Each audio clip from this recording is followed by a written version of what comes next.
Right நான் உங்க சௌந்தர்யா. இது உங்க கலகல் சினிமா. இன்னைக்கு நம்ம பார்க்க போற சினிமா லேசனா அப்படின்னு பாத்தீங்கன்னா பிச்சைக்காரன் படத்தை பத்தி தான். பிச்சைக்காரன் படம் வந்து தமிழ்ல மட்டும் இல்லாம தெலுங்குலயும் செம ஹிட் ஆச்சு.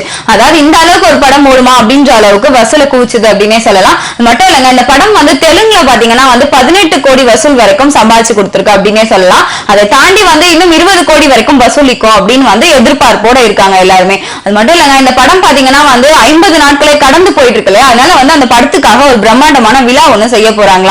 இது வந்து ஃபர்ஸ்ட் டைம் அப்படின்னு கூட சொல்லலாம். ஏன்னா இப்ப வந்து பாத்தீங்கன்னா எந்த படத்துக்குமே வந்து ஒரு விழா வந்து நடத்துறதே கிடையாது. ஏன்னா ஒரு படம் வந்து 50 நாள் ஓடுது அப்படின்றது ஒரு பெரிய விஷயமா இருக்கு. அந்த வரிசையில வந்து பிச்சைக்காரன் வந்து தெலுங்குல வந்து பிரம்மாண்டமா ஒரு விழா கொண்டாட போறதா முடிவு செஞ்சிருக்காங்க. இதே தொடர்ந்து நீங்க நியூஸ் தெரிஞ்சுக்கலாம் அப்படின்னு நினைச்சீங்கன்னா ஃபாலோவர்ஸ் தான் கலகல் சினிமா.